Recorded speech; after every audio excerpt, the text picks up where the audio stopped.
Capítulo 5. Gritos no corredor. No início, todos os dias eram exatamente iguais para Mary Lennox. Todas as manhãs ela acordava em seu quarto forrado de tapeçarias com Marta ajoelhada na lareira alimentando o fogo. Todas as manhãs ela tomava seu café no quarto ao lado, que de infantil não tinha nada, e depois de cada desjejum ela olhava pela janela e via a imensa charneca que parecia se espalhar por todos os lados e subir até o céu.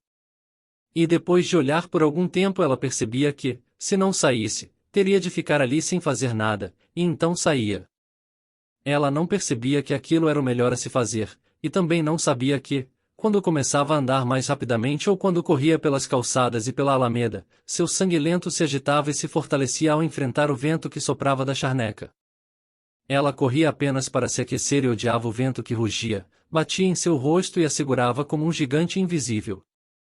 Mas as grandes e brutais lufadas de ar fresco sopravam sobre as urzes e enchiam seus pulmões com algo bom para o seu corpo magro, espalhavam um tom rosado em suas bochechas e iluminavam seus olhos opacos sem que ela notasse.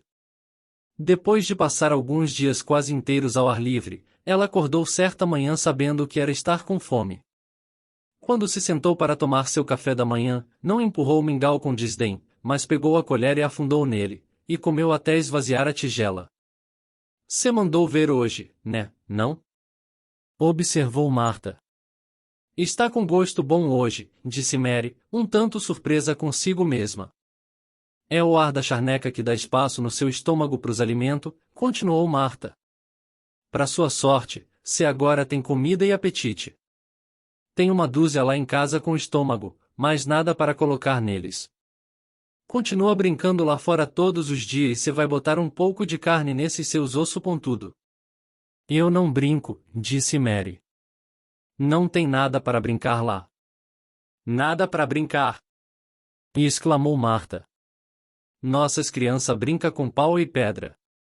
Eles correm e gritam e olham as coisas. Mary não gritou, mas olhou para as coisas. Não havia mais nada a fazer. Deu voltas e mais voltas nos jardins e vagou pelos caminhos do bosque. Às vezes procurava por Ben Wettestaff, mas embora o visse trabalhando, ele estava sempre ocupado demais para olhar para ela, ou de muito mau humor.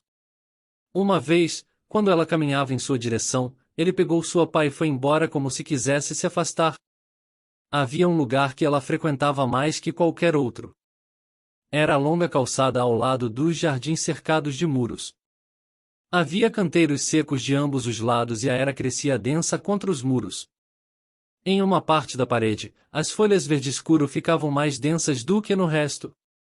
Parecia que aquela parte estava abandonada há muito tempo. Tudo mais havia sido podado e aparado, mas aquela parte mais afastada da calçada não demonstrava cuidados. Mary percebeu esse fato alguns dias depois de falar com Ben Wettestaff, e se perguntou o motivo. Ela acabará de fazer uma pausa e olhava para um longo galho de era que balançava ao vento quando viu um brilho escarlate e ouviu um chorear efusivo. No topo do muro, empoleirou-se o pisco de peito ruivo de Ben Wettestaff, inclinando-se para a frente e torcendo o pescoço para olhar para ela. Oh! Ela exclamou. É você! É você? E não lhe pareceu nada estranho falar como se estivesse certa de que ele a entenderia e responderia. E ele respondeu. Gorjeou, cantarolou e pulou ao longo do muro como se contasse a ela uma série de coisas. Pareceu a Dona Mary que ela também o entendia, embora ele não falasse com palavras. Era como se ele dissesse. Bom dia! O vento não está incrível? O sol não está incrível? Não está tudo incrível? Vamos cantar e pular e piar. Vamos! Venha! Mary começou a rir e, enquanto ele pulava e dava pequenos voos ao longo do muro, ela correu atrás dele. Pobrezinha da Mary, magra, pálida e feia, na verdade, ela ficou quase bonita por um momento. Eu gosto de você! Eu gosto de você! Ela gritava, sapateando pela calçada. E ela gorjeou e tentou assobiar o melhor que conseguia. O pisco pareceu bastante satisfeito e gorjeou e assobiou de volta para ela. Por fim, abriu as asas e voou rapidamente para o topo de uma árvore, onde se empoleirou e cantou alto. Aquilo lembrou Mary da primeira vez em que o vira. Ele se balançava no topo de uma árvore e ela estava no pomar. Agora ela estava do outro lado do pomar, parada na calçada junto à parede, muito mais adiante, e ali dentro estava a mesma árvore. Está no jardim onde ninguém pode entrar, disse para si mesma. É o jardim sem porta. Ele mora lá. Como eu gostaria de ver como é! Ela correu até a porta verde pela qual havia entrado na primeira manhã. Depois correu pela calçada, através da outra porta, e depois para o pomar. Quando parou e olhou para cima, lá estava a árvore do outro lado do muro, e lá estava o pisco terminando sua canção e começando a ajeitar suas penas com o bico. É o jardim, exclamou. Tenho certeza que é. Deu a volta e olhou atentamente para aquele lado do muro do pomar, mas só viu o que já sabia antes, que não havia porta. Em seguida, atravessou a horta novamente e saiu para a calçada paralela ao longo do muro coberto de era. Caminhou até o final dele e observou, mas não havia porta. Então caminhou até a outra extremidade, sempre atenta, mas nada de porta. É muito estranho, disse ela.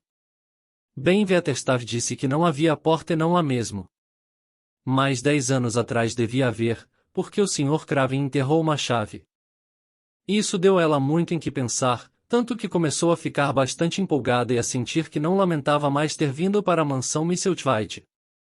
Na Índia, ela sempre se sentia com calor e preguiçosa demais para se preocupar com alguma coisa. O fato é que o vento fresco da charneca havia começado a soprar as teias de aranha de seu jovem cérebro e a despertá-la lentamente.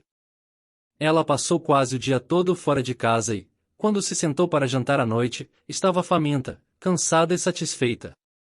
Não se irritou com a tagarelice de Marta, pois percebeu que gostava de ouvi-la e, por fim, pensou em fazer uma pergunta. Depois de terminar o jantar e se sentar no tapete diante do fogo, disse: Por que o Sr. Craven odiava o jardim? Ela havia pedido que Marta ficasse com ela, ao que Marta não se opôs.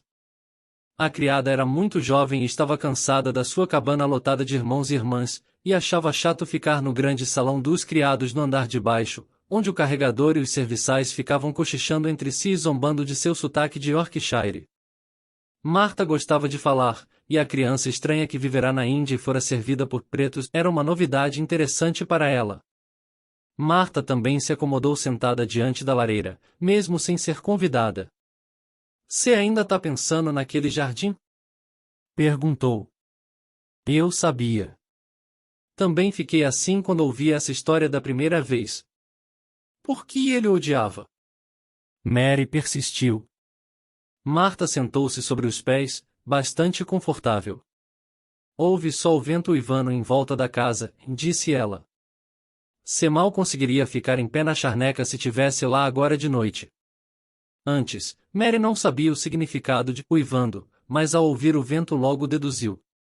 Devia ser aquela espécie de rugido surdo e ameaçador que cercava a casa, como se um gigante invisível esbofeteasse as paredes e janelas tentando entrar.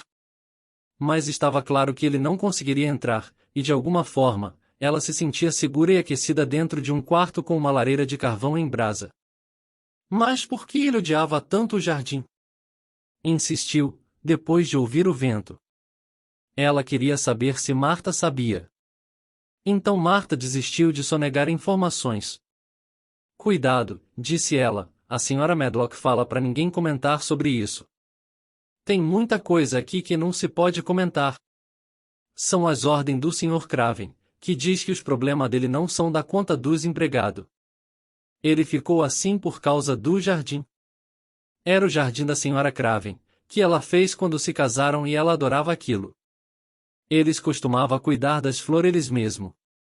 Nenhum jardineiro podia entrar lá. Os dois costumavam entrar e fechar a porta, e ficavam lá horas e horas, eles lia e conversava. Ela era bem menina ainda e tinha uma velha árvore com um galho torcido e um balanço onde ela gostava de sentar. Mas um dia ela estava balançando e o galho quebrou. E ela caiu no chão e se machucou tanto que morreu no dia seguinte. Os médicos acharam que ele ia ficar louco da cabeça e que também ia morrer. É por isso que ele odeia aquilo. Ninguém nunca mais entrou lá, e ele não deixa ninguém falar disso. Mary não fez mais perguntas. Olhou para o fogo e ouviu o vento uivando. Parecia uivar mais alto do que nunca. Naquele momento, uma coisa muito boa acontecia com ela. Na verdade, 4 coisas boas aconteceram com ela desde que viera para a mansão Misselthwaite.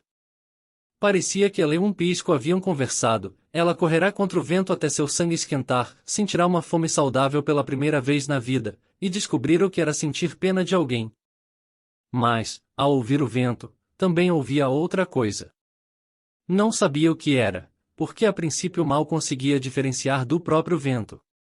Era um som curioso, quase como se uma criança estivesse chorando em algum lugar.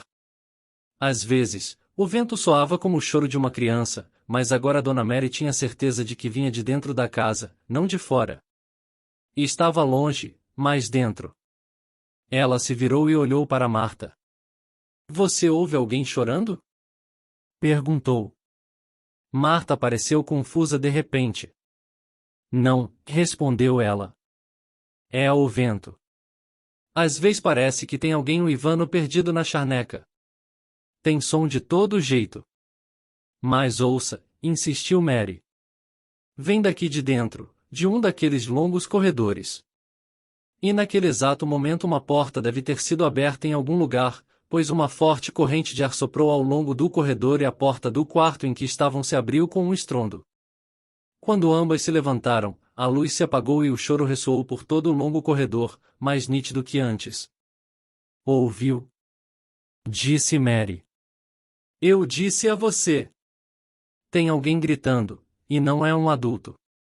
Marta correu fechar a porta com a chave, mas antes que ela o fizesse as duas ouviram o estrondo de outra porta se fechando em algum cômodo distante, e então tudo ficou quieto, pois até o vento parou seu uivo por alguns momentos. Foi o vento, repetiu Marta teimosamente. E, se não foi, era a pobre Betty Butterworth, a copeira. Ela teve dor de dente o dia todo. Mas algo em Marta pareceu esquisito e suspeito, e Dona Mary olhou fixamente. Ela não acreditava que a moça falava a verdade.